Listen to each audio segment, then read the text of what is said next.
The world of advertising has changed. Radio, TV, and newspaper revenues have declined drastically. Why? Because businesses have realized that advertising return on investment isn't what it used to be. So what can we do about it? Well, that's easy. Advertise online. Own a local restaurant, real estate agency, or even a national retail chain? Whatever your business, InRavio can get your message out there. And we can do it at a fraction of the cost. Call today and see the difference for yourself. This isn't TV. This isn't radio. This is InRavio.com. Hey, this is Chris Prynoski, Jake, and if InRavio.com spots you at an event wearing this bracelet, they will give you $100. InRavio.com.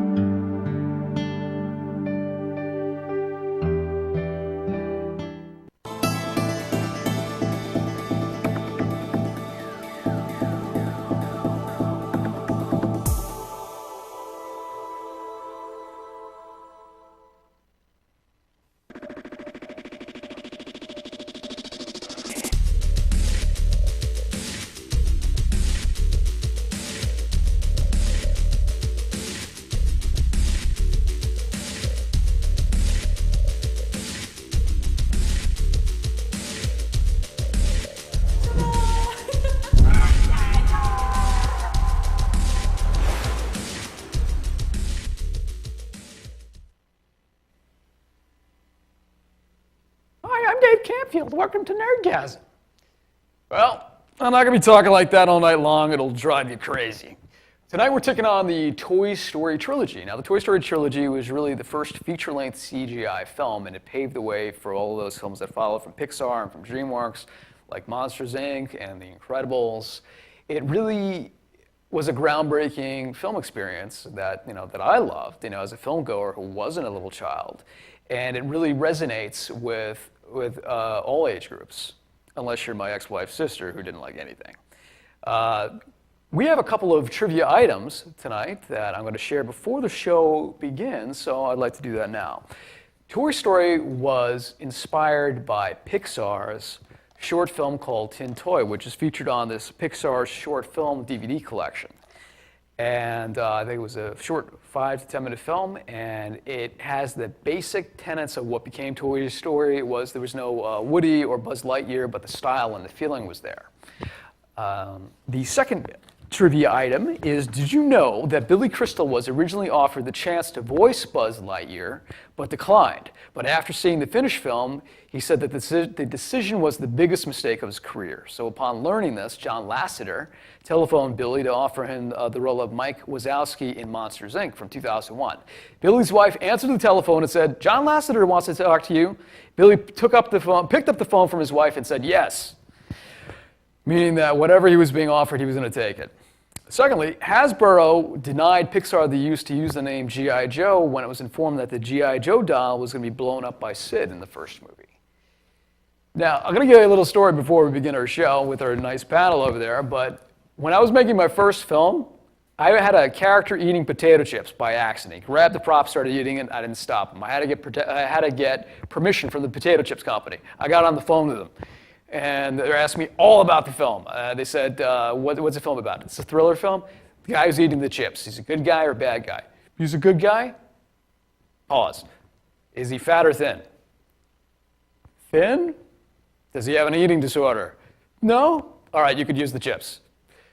So with that, on that note, let's walk over to the panel. I'm going to jump off this chair here. Okay, there actually was no chair that I'm jumping off of. I was under the impression that that I was sitting on a chair as a toy.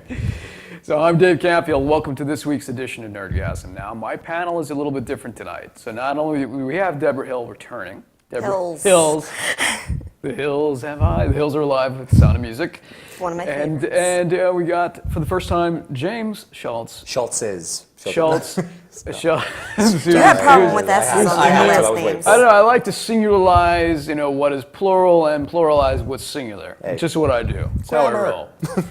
Now, you're on the show because of a particular passion for Toy Story, as are you. We all, we're, I would say, huge fans of the series, and I would really like to delve into, why a film that's essentially about talking toys has resonance. I mean, conceptually speaking, it's kind of a ridiculous concept. It shouldn't appeal to anybody above the age of 5, but there's something to it. There's no limit to, age limit to imagination. Of course there is. If you give me something stupid, I'm going to stop believing it.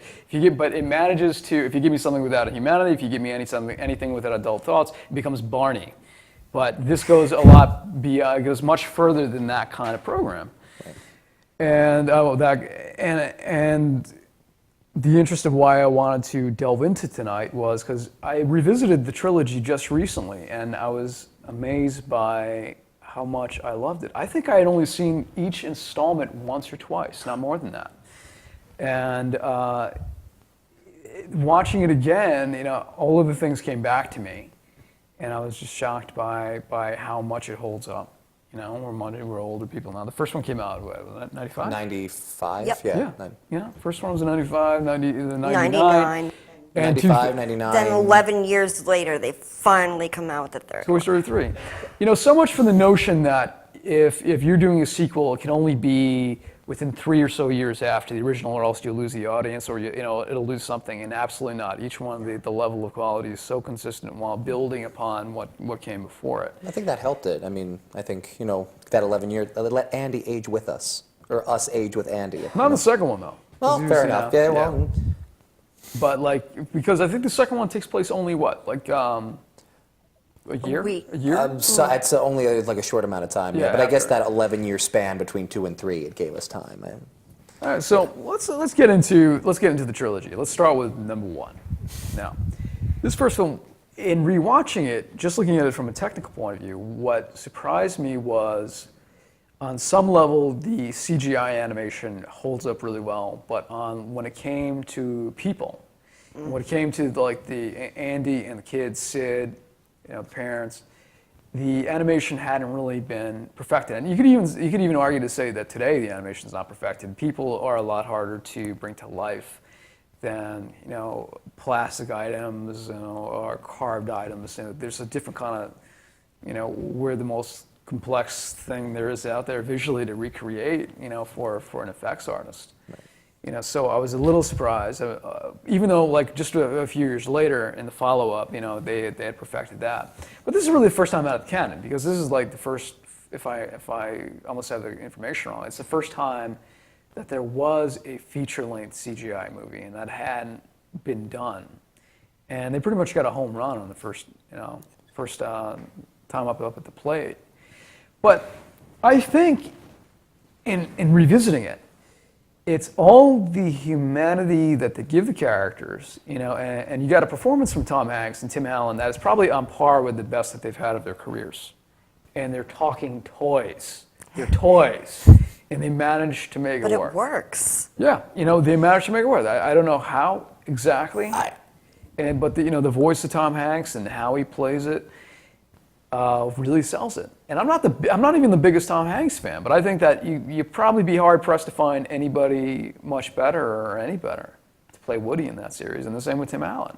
Both, they're not they're not my very favorite actors, but I think that they are absolutely perfect cast. I can imagine that if Billy Crystal was in this, which was as Buzz Lightyear, which was he was the first person offered, so it seems. Really? I can't imagine it. He wouldn't have the resonance of a Tim Allen in that. But when you look at the cast of characters, it's almost like a perfect cast of characters. You relate to them. You can see the humanity in these toys, the insecure, dinosaur,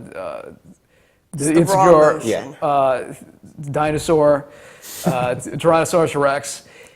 All of the different characters are so well delineated from each other. And these movies, they don't really seem to be just, kids' movies. They have underpinnings of different kinds of movies, like escape movies. Essentially, the first movie is a road movie. The second movie is probably likewise another road movie, but the third movie is like a prison break movie, and they're all metaphors on different kinds of films. And it's the things that we relate to in that I think push it over and make it such a great experience.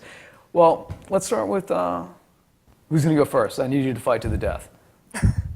Here now, yes, it's become a snuff show. Well, I don't know. One of the themes in at least the first one that I think you're talking about, that when it comes to what makes it bigger than just a regular kids film, is really when you look at it at a certain aspect, at least between Buzz and Woody, it's a movie about sibling rivalry. Because think of it this way, they're like you've got they're essentially brothers. I mean, at least in the sense of like the child owns them as to the parent bought them, whatever. Like Andy is the father, and they both want to be loved, and one is being more favorited over the other. It's a movie about sibling rivalry, and I think that's something that a lot of people, whether you be kids or adults, maybe that's sort of why adults watching it didn't just think, oh, this is just a silly kids movie about toys. I mean, when kids watch it, I know me, for instance, I used to imagine when I was in bed that my toys were doing something or talking, or it would both be scary and fun at the same time. I mean, when you're a kid, you have that vivid imagination.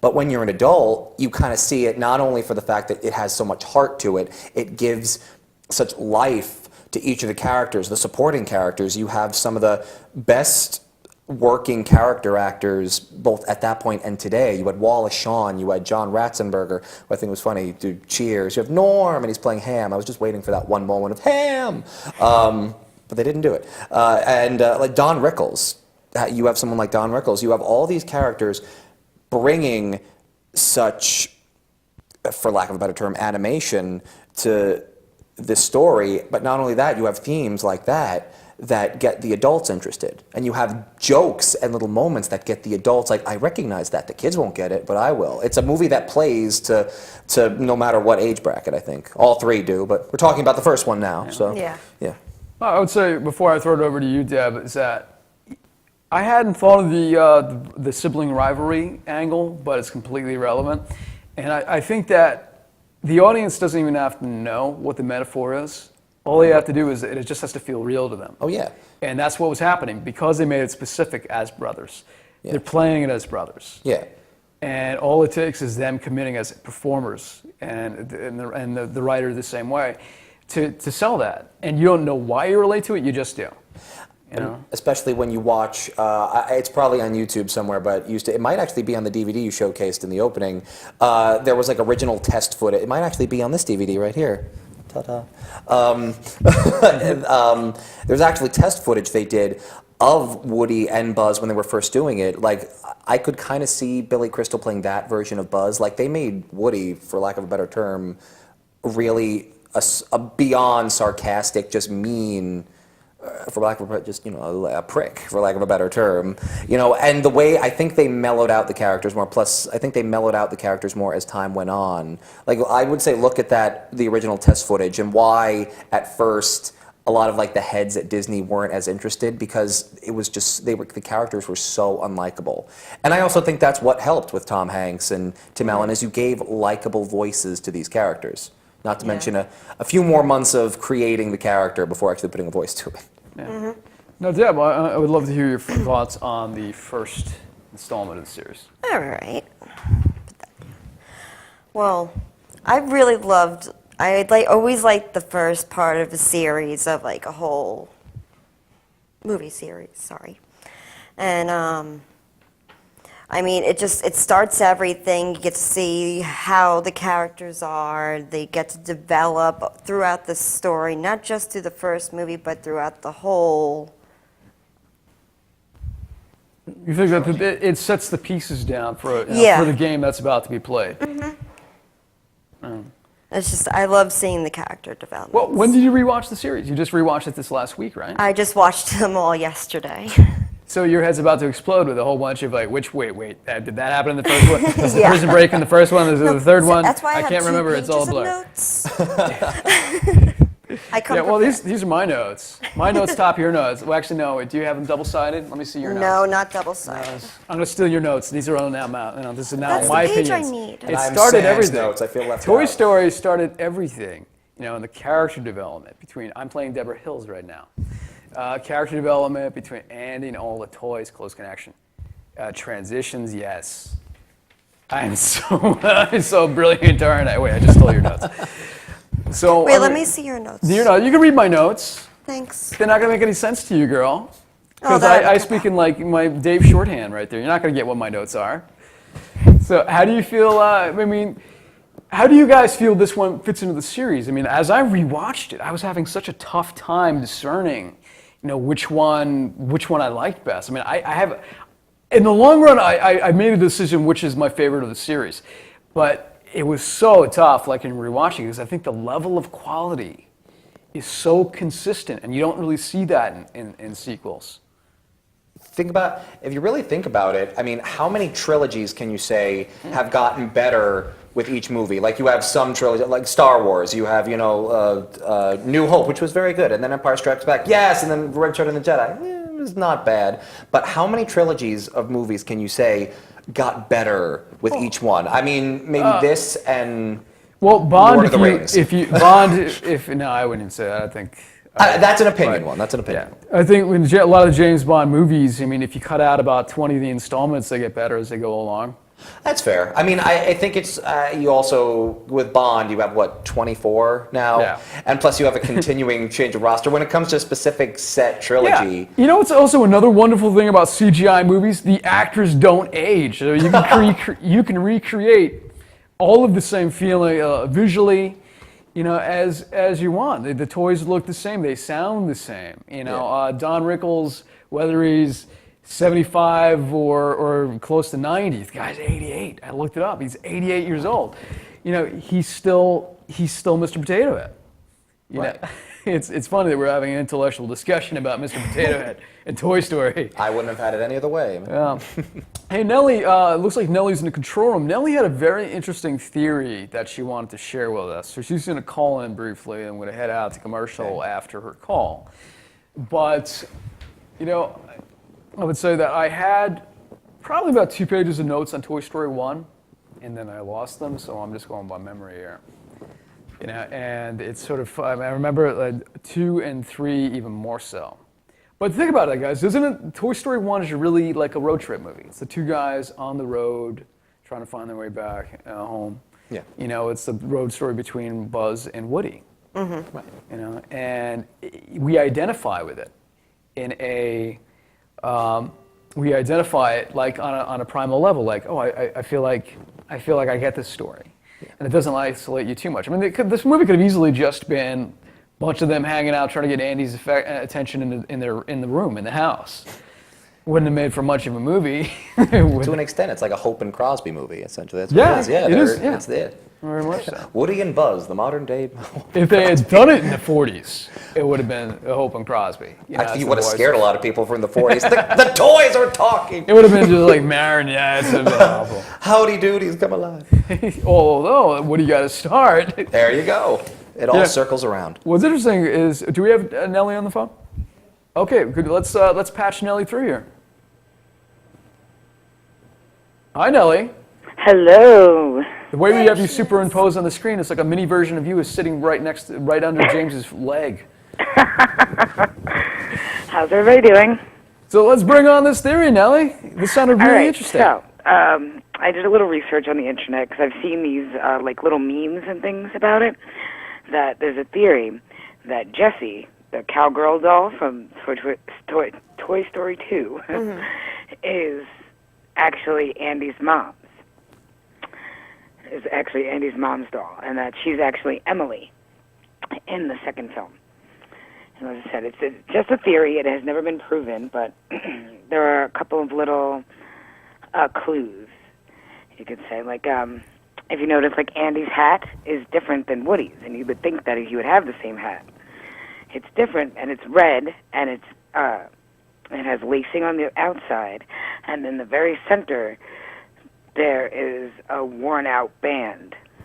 Now, if you look at Jessie's hat, the band is actually white, where it's the same exact hat that Andy's wearing in the first. I think he wears it in both movies, the first and the second movie.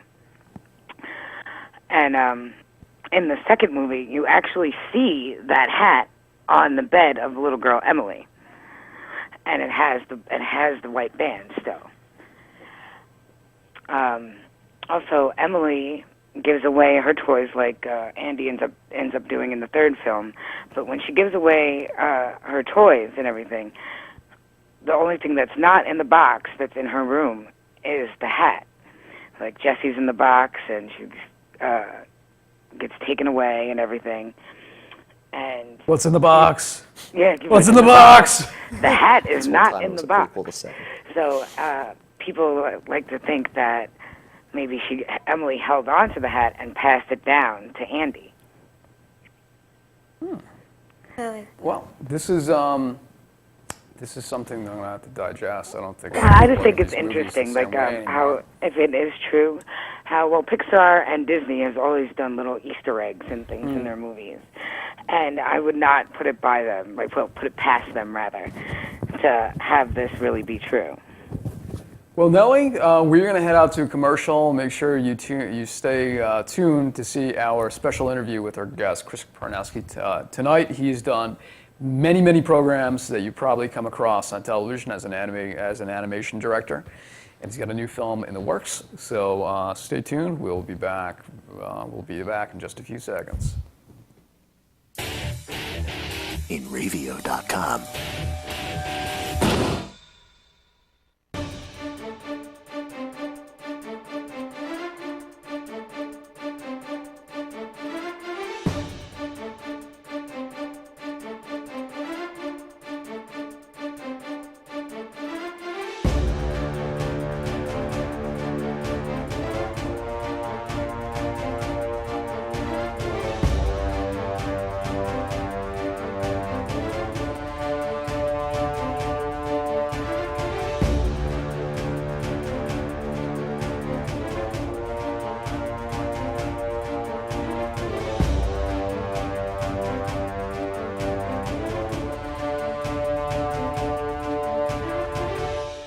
For over 60 years, Hanson Carpet has put the customer first, providing only the finest quality products and service. And Hanson Carpet is so much more than just carpet. We also carry a wide selection of window blinds and shades, and our licensed and insured technicians can service any of your flooring or window covering needs. Browse our huge selection of laminate, carpet, linoleum, vinyl, and tile. Stop by our showroom today or visit hansoncarpet.com. No matter what your project, Hanson Carpet has got you covered.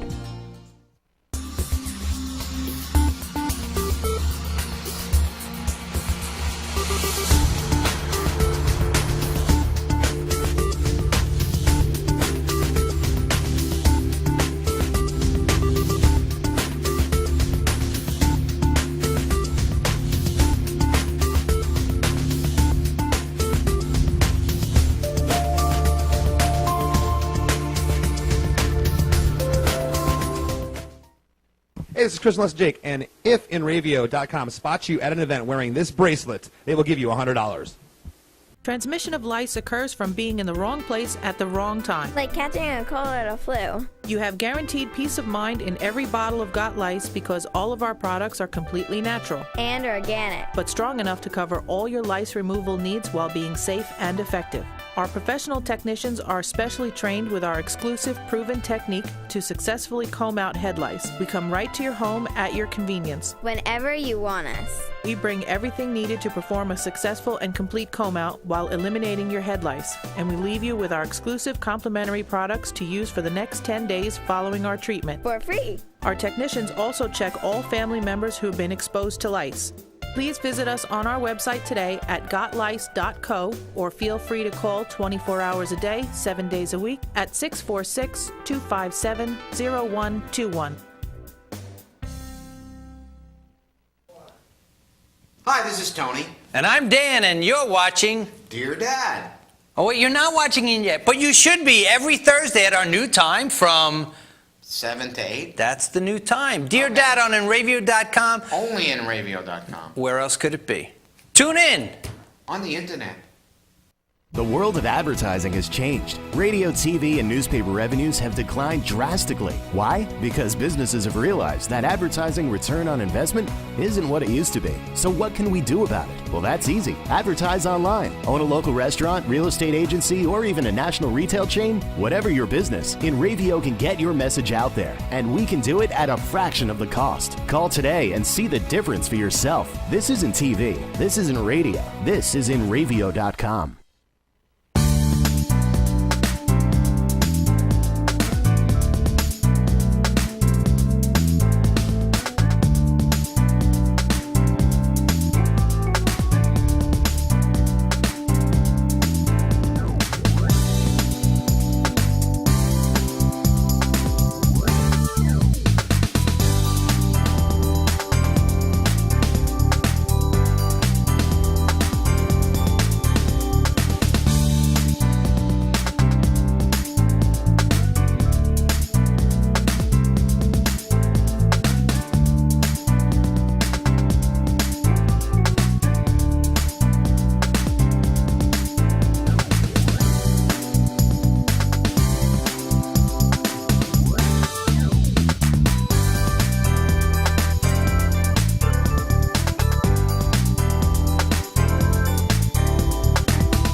in Ravio.com.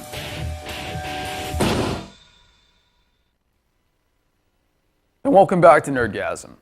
Our guest tonight is Chris Prynoski, who is an animation director for more programs than you, as many programs as you can imagine.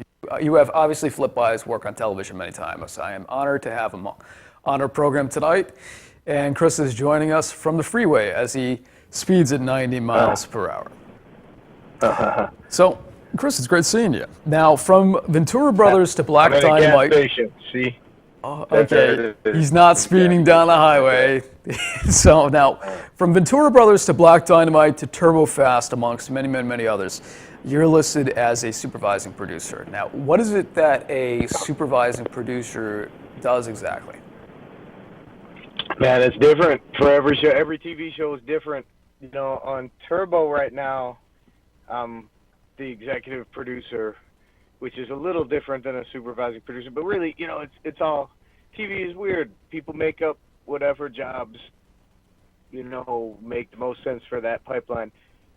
A supervising producer generally is supervising the show, and it could be creative stuff or it could be production stuff. Like, it really depends. Like, you know, on a show like Turbo, I'm on it a lot. Like on, trying to think of the shows I had credits like that. Like on Megas, I was, you know, very creatively involved. On Venture Brothers, not so much. You know, those guys got it. I just kind of look out and make sure the show gets done.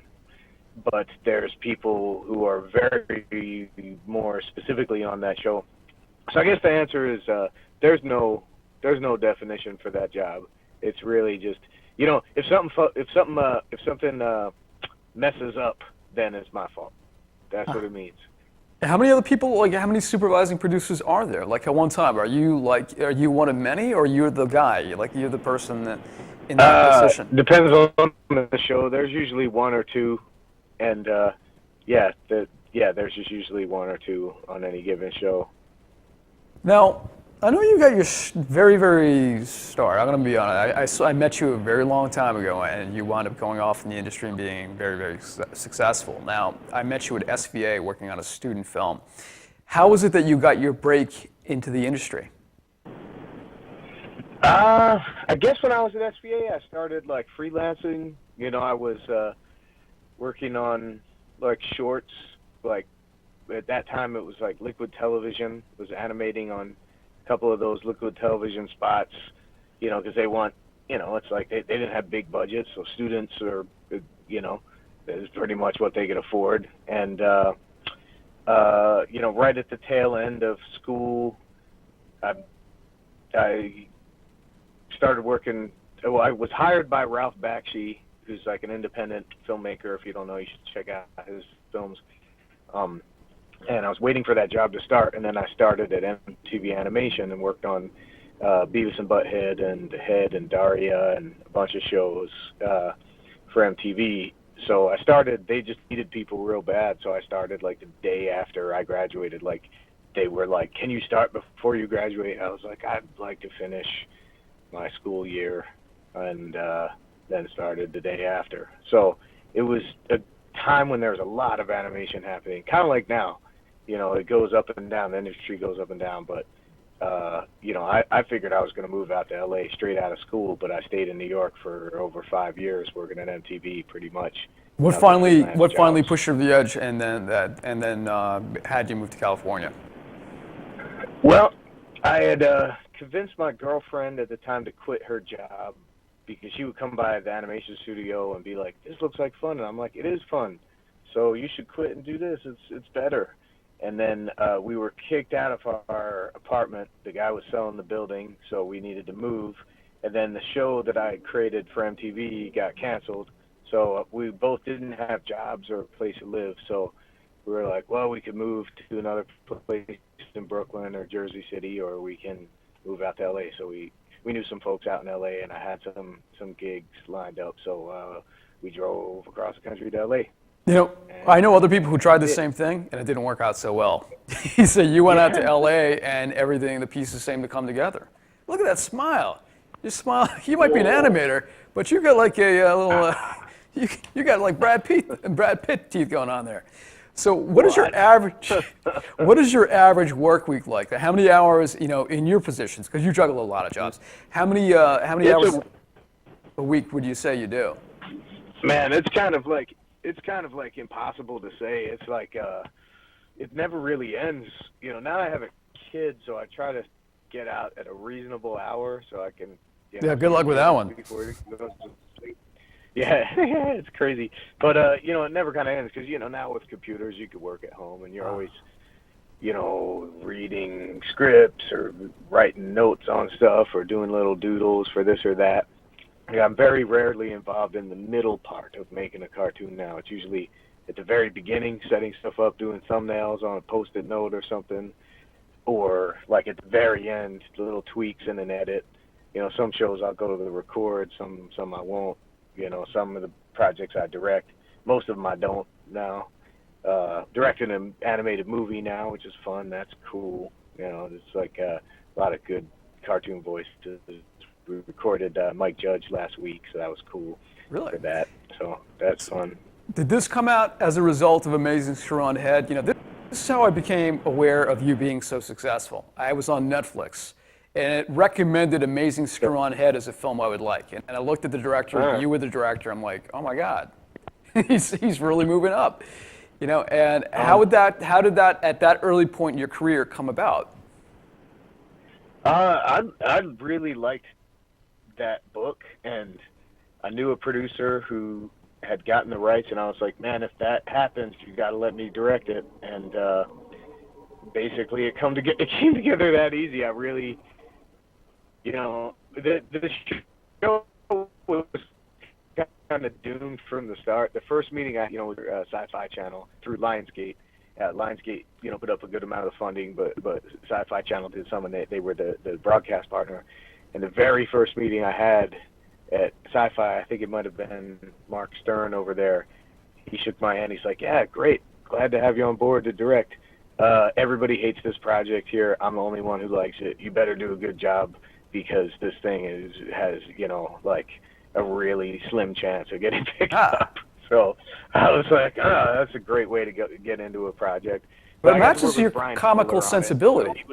The style matches your comical sensibility. Oh, yeah, absolutely. And when I talked to Mike Mangola in the beginning, he was like, I just wanted to look like the book, because I guess they had just done some Hellboy cartoons that he wasn't, I don't know how he felt about them, but they didn't look like the book. And he wanted this to look like the book, and I wanted it to look like the book too, so it worked out. And Brian Fuller was the writer on it and the EP, and he was a great guy to work with. I really, really like his sensibility. He's gone on to do a lot of great things since. And you're directing a new feature film? Or is it a short film? I am. Yeah, it's a new feature. It's an independent film. Hasn't been announced yet. It's going to take a while. I mean, we're still in the storyboard and recording phase, but it's got a really good cast. I'm stoked. It's anybody coming back from Amazing Screw on Head? Any of the cast members? Because you had a great cast at that. Oh yeah, actually one dude is coming back. Patton Oswalt was in that, and he's one of the leads in this. Yeah. Amazing. Now, we just have a couple of minutes left, but I would like to hear in closing, the theme of tonight's show, the focus of tonight's show is Toy Story.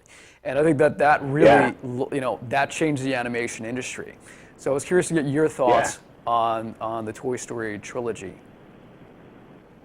I think it's great. I think it's a great movie franchise and they're great stories. And at the time, it was super innovative. I remember seeing the first Toy Story, and it blew me away. And the last Toy Story blew me. It was great. I felt like it was like some kind of like metaphor for the afterlife of like, you think, what happens after your God abandons you and when you die, and do you go into the attic of like purgatory, or do you go to you think the little daycare is heaven, but then it ends up being hell, and then you find a new heaven. It was pretty good. At least that's what I was feeling when I was watching it. So who knows if that's what they meant. But it was pretty good. Pretty good movies. I like them. Well, thank you so much for being on the program. It's great seeing you after so long. You do amazing work. And I'm looking forward to seeing all of the things that you do, but I'm never up early enough on Saturday morning to catch some of them. Right on. Cool. So hope to catch you again, and continued success. All right, thanks. Take it easy. We're now going to take a commercial break, and when we come back, we're going to be talking about Toy Story 2 and 3.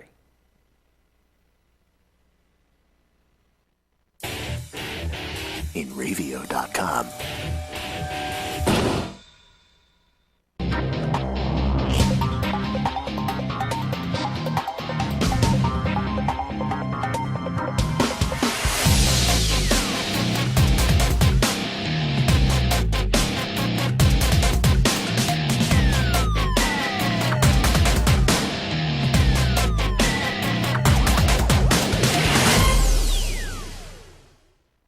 The world of advertising has changed. Radio, TV, and newspaper revenues have declined drastically. Why? Because businesses have realized that advertising return on investment isn't what it used to be. So what can we do about it? Well, that's easy. Advertise online. Own a local restaurant, real estate agency, or even a national retail chain? Whatever your business, InRavio can get your message out there. And we can do it at a fraction of the cost. Call today and see the difference for yourself. This isn't TV. This isn't radio. This is InRavio.com.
For over 60 years, Hanson Carpet has put the customer first, providing only the finest quality products and service. And Hanson Carpet is so much more than just carpet. We also carry a wide selection of window blinds and shades, and our licensed and insured technicians can service any of your flooring or window covering needs. Browse our huge selection of laminate, carpet, linoleum, vinyl, and tile. Stop by our showroom today or visit HansonCarpet.com. No matter what your project, Hanson Carpet has got you covered.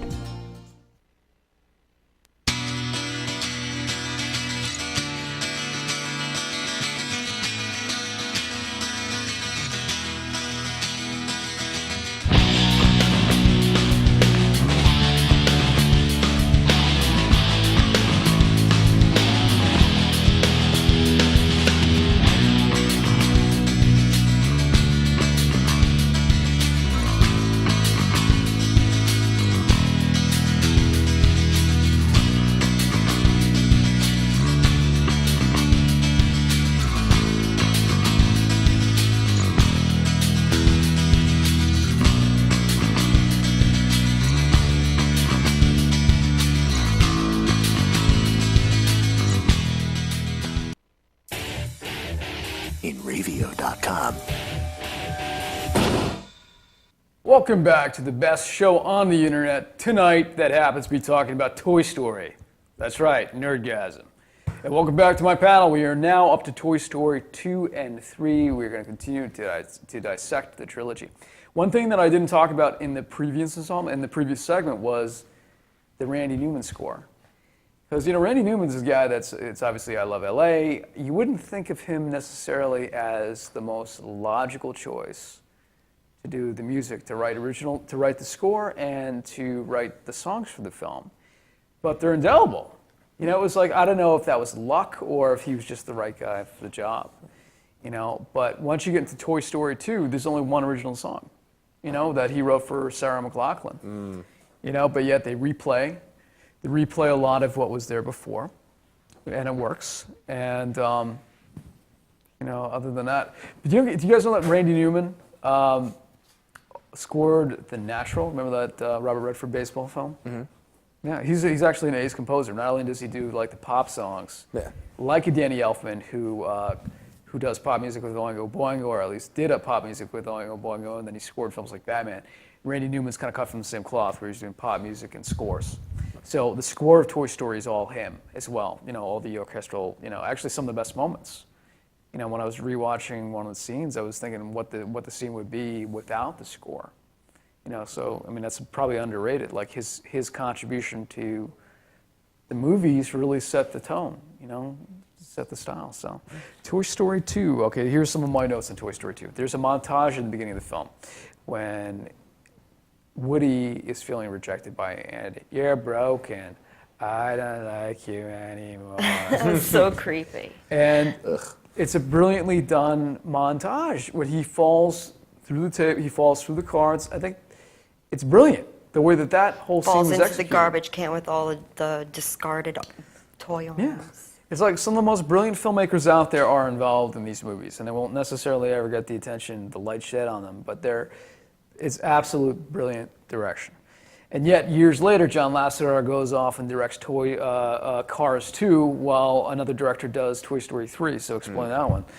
I think that his best stuff was in the very start of his career, and Toy Story 2 might even go a little bit above and beyond what the first Toy Story did. And, you know, I was thinking, like, I had forgotten. I had seen the film in a theater. It was the last time I saw it. And I'd forgotten a lot of the fine details. One, Joan Cusack has never been more annoying in her whole career. That is the one thing that makes this film not a 10. I couldn't stand what she did. It was like needles in my forehead and my ears. Yeah, and if you don't believe me, she even knows better because she didn't play the film. She didn't play it like that in the third film. No. But she is intolerable in that film. She gave it her all. She certainly gave conviction, but I hated her voice acting in that. Right. You know, so that's the one downside, you know, that I have to the film itself.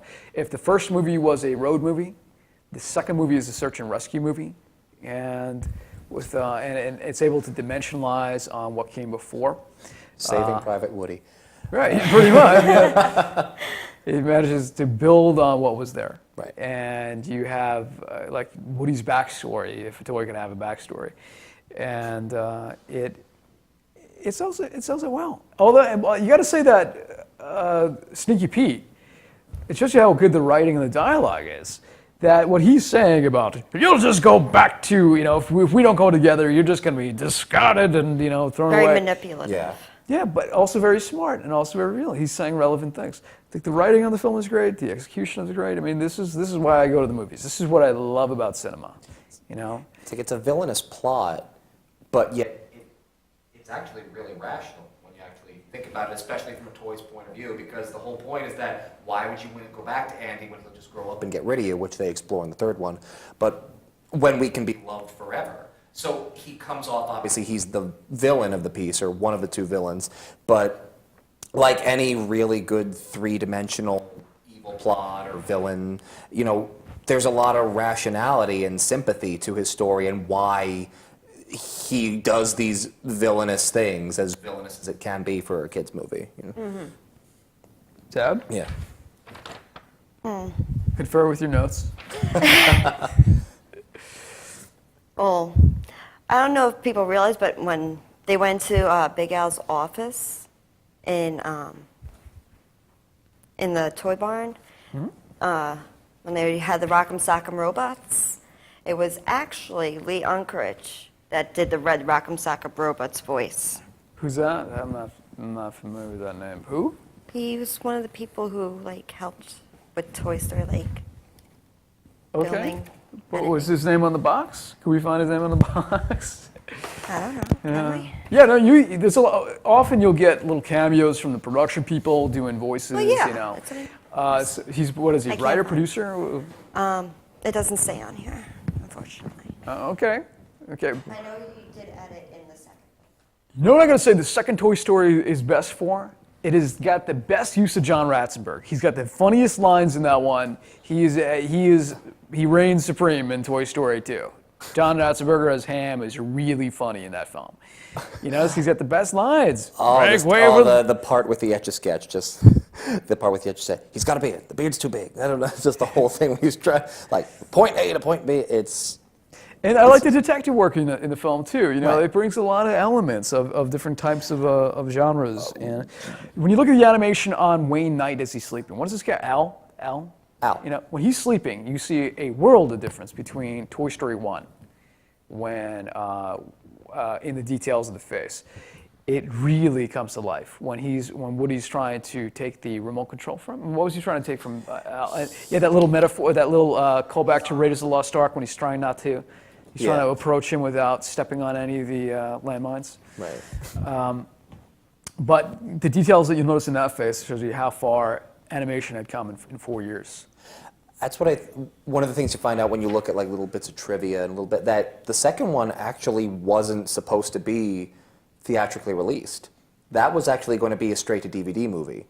Toy Story 2 was originally pitched as a straight-to-DVD because at that point Disney was doing a lot of those straight-to-DVD sequels that were really just big, you know, cash grabs and things like what we could do to let out, you know, to make more money from certain franchises. And Toy Story 2 was going to be one of those. It was just going to be released on DVD. And I guess somebody along the line saw that there was so much more quality and the story and it had potential. It had potential to be something more, and thank God they did, because it made, not only financially, but critically, so much more than the first one even did. Yeah. And it created this franchise trilogy. Sure. And you know, there's a short movie that just got released to DVD where it follows them on Halloween or something like that. Did you know about that? Yeah. No, you didn't know about that either, Deb. Yeah, I want to get my hands on it, but I don't want to buy it. It's only 25 minutes long. It's about Woody and Buzz Lightyear. Have you seen it? I have seen it. You have seen it. When does it take place? I'm so jealous. Does it when take did it place say? It takes place after Toy Story 3. It's actually, I think what they want to do, because they want to leave it at, I mean, there's been a lot of rumors about the fourth one, but I think somebody upstairs, you know, somebody in charge really thinks that it's right to just leave it at 3, but we can continue with those characters. So they're doing the more, you've seen, there are a lot of shorts that they've done. They're doing smaller shorts before some of the other Disney movies. There's one coming out, I think it was like the Toy Story That Time Forgot or something that's focused on the dinosaur characters. They did one that was set inside a fast food place with like some of those fast food kids' toys. I think they just want to use those characters. They want to keep the franchise going without ruining what the first 3 movies did by keeping it one straight. Because the third one ended fantastically. It ended, it was a perfect ending. But I think they want to continue the franchise. It was ridiculous. Yeah. And the Halloween one was actually, it was like aired on Halloween on ABC, you know, obviously. And it was good. It doesn't need to be a full feature film to just enjoy these characters and to enjoy continuing the franchise without having to ruin what they ended pretty well in the third one. Okay, any other thoughts on the second Toy Story movie before we delve into Toy Story 3? Yeah, there's Debra with her notes. So hold on a sec. Say, Deb, how do you feel today? Hold on. Good. What's your next question? I don't want to forget anything. So, now, I think I touched on all the things, but we got to say that Buzz Lightyear is always given good stuff in the sequels. Right. You know, either he meets the alternate version of himself, or he gets the Hispanic button pressed on him, or whatever. I mean, Tim Allen. I don't know. Spanish mode. Spanish, right? Yeah, I don't know. You know, like if that's him saying, "Look, you know, could you do more with the character?" or if they just naturally do it. He's got the best stuff. He's got the best writing, really, in the series. He's got the most fun stuff to do. So. Oh, look, he's checking his notes. But see, I'm not stopping to check my notes. Pause. Hold on a second, let me check my notes. So we're moving on to Toy Story 3. Okay. Toy Story 3, in my estimation, is probably my favorite of the series. Mm-hmm. And I was surprised, because again, it wasn't my experience watching the movie, and then it was. I was in the theater. I was taking my ex out. You know, it was a rocky road in a relationship at that point. I took her sister, and they were both a bunch of cranky people who found misery in everything. You know, so I'm like, hey, let's watch Toy Story, and to take my ex and her sister, a bunch of these cranky Polish girls. You know, the two of them. And we're watching it. My ex-brother-in-law is there, and he's loving it, and it was so good. And then after the movie, I asked them, "So, girls, what do you think?" And she's like, "I don't understand why we watched this movie. It's just like I didn't know why we were wearing these glasses. I don't know why they're moving on screen." I'm like, apparently she had no idea what movies were, and if she had seen movies, it had to be, something very stooped in misery. But that's the only kind of person that couldn't possibly enjoy this kind of film. Somebody looking to be miserable and looking to find the downside of it. I think that this was a thorough, and actually kind of tempered my experience too. I think I liked the film less because of the circumstances under which I saw them. But I would say that this is the third movie, Prison Break movie. That's the metaphor. How could you build upon what happened? Because Toy Story 1 and 2 had some similarities in the structure. 3, you're going into... you're breaking the mold a little bit. It's them in the daycare center. Right. Sunnyside. Right, Sunnyside. With Ned Beatty as the big bear. It manages to give you something different. No, Ned Beatty was the toy mafia guy. Toy mafioso. The Sidney Green Street of toys. May just be a small town teddy bear, but yeah. I love it. Lotso, right? They managed to make it's a perfect sequel. You know why? Because it brings you everything that you like about what preceded, but it reinvents it just enough. And that's great that the writer of that, Michael Arden, was one of the writers of Star Wars Episode 7, because he seems to be very good at capturing what you love about what preceded, but reinventing it enough so it doesn't feel like a retread. And it's so creative. And look at how much mileage they got out of Slinky Dog and how they could use these characters in different ways. Yeah. By the way, the new Slinky Dog voice, such a perfect, dead-on impression of what Jim Varney did. So how do you guys rank this amongst the series? This was like the best one, I think. Yeah. I think it's definitely the best one. It does what, honestly, when it comes to trilogies, it does what a trilogy is supposed to do. Like every movie, obviously, is supposed to have a beginning, a middle, an end. And the same thing with a trilogy. A beginning, a middle, and an end. Everything kind of leads up to this, because they're always in the first two movies, there's always this idea of like, well, Andy someday will grow up. Now with the third one, we've come to that point. And now where do we go from here? How do we finally deal with that? It's a perfect completion to that story of these characters with this particular boy. And the fact that they show off that they're able to move on to a new child, and it kind of shows that they are able to cope with that, that they're able to move on, and that they've come to terms with the fact that Andy is moving on, but now they can move on. Basically something that was almost promised to them in the second one, like what Stinky Pete was kind of talking about in the second one, about like, you'll always be loved. Well, when you find the right child and you find the right person to give these childhood memories to, these essentially pieces of plastic or these items that, give joy to a certain person, you're able to move on. They always will find love because they'll always kind of find something. They'll always find the next person to attach themselves to. Right. Yeah. Debra, I'm going to steal your notes and you're going to tell me from the heart what you feel about this third movie. Well, no, you already have. You touched on it, but I would like to hear, more of why to you it is your favorite. Well, they've always had their little escape plans, like getting Woody out of Al's apartment, and with the first one, getting to the moving truck so they don't get left behind. Now it's, all right, how are we going to break out of here? There's a cameraman, there's these guards, there's cars, there's all these different elements that they have to work around, and how they accomplished it. And they seem like they're going to get so close, and there's Lotso there with his crew, and it's just, oh no. It builds suspense like any mainstream Hollywood film at its best. It could be the great escape that you're dealing with. It has the brilliance of the filmmaking. It has the brilliance of filmmaking that an A-level Hollywood film had, and how it uses its camera. But do you know why Robert Zemeckis had made so many, after being a feature film director of movies like Back to the Future and Forrest Gump, why he did so many CGI movies back to back, whether it was the Jim Carrey Christmas Carol and Beowulf. He had done one after the Polar Express. He did one after the other, and that was because he found it limitless what you can do. The camera goes anywhere, you do anything with the camera. And he got spoiled because like in the Toy Story universe, he doesn't have anything to do with the Toy Story movies, but the sky's the limit, and your imagination is pretty much the only thing that could hold you back. So how do you rank this? We all like the third one the best. What it comes down to is not Nelly in chat room though. Nelly likes the second one the best. I understand. What it comes down to is the third one. And I guess to cap it off, maybe I don't know. What it comes down to is the third one has the most heart. It takes its audience seriously, whether it be children or adults. It's suspenseful.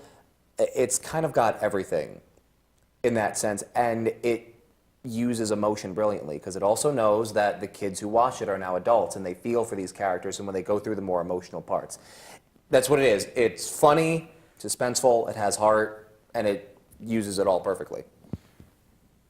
Serene and Timmy Packer in chat room likewise think that the first movie is the best. But I was torn. When I first saw Toy Story 2, I thought, well, maybe the first one's the best because it had done this already. Mm-hmm. But, watching them collectively, I don't know. I got to go with the third one. Plus the Ken doll. I mean, there's brilliance in Michael Keaton's depiction of the Ken doll. And the montage. I mean, again, the underpinnings. Okay, whereas the first one had sibling rivalry underpinnings, this one had different types of underpinnings of the romance, the relationships, control, bosses trying to take advantage. I mean, there's so many things that manage to elevate, the whole story to being beyond a simple Saturday morning cartoon on a big budget. So, I mean, for me, really, what really put this movie as number one, I like when a story really gets you feeling emotions. Like, I was crying during the end of the third movie, watching Andy give his toys away to Bonnie and him playing the last time right before he was leaving for college. It touched my heart. And, it did a lot of people, which I found a little strange because, I'm thinking, even though it's beautifully done, he's giving away some toys. Who cares? She's just caring for it while he's I guess the deeper meaning of him caring for the kid that much and him being able to give up, whether it's toys or his Porsche, to a kid, something that's so close to him that it's an act of kindness. It's a true act of kindness. Okay, the quickest question of the week ever. You ready? Oh. We throw up just the question of the week, and that is Toy Story 4. Would you be game for it, and why? As long as it had a good writer and a good director, and I wanted to see it, yeah, I would be game. Debra? I don't know. I'm a little torn. Like I said, I really love the way the third Toy Story ended. I don't want to go anywhere else because I don't want to get ruined. Your answer is yes and no. Kind of. Okay. And my answer is yes, of course I want to see Toy Story 4. Because the truth is they will only make it if it will be, top notch. I have every faith it would be if they choose to make it. I want to see it, and I hope it happens. If not, spin-offs are fine with me. Okay, thank you so much for watching this episode of Nerdgasm. Come back next week. We've got 2 great guests. It's a screenwriting special. Joe Winchell will be here if all goes according to plan. We got the actor, screenwriter Chris Bradley. We've got Paul Gay, writer of Liar Liar. And tune in next week. Thank you so much for tuning in tonight. And congrats to James Schultz on his first episode ever of Nerdgasm. Let's hope to have him back soon. And Debra, thanks everybody. Take care.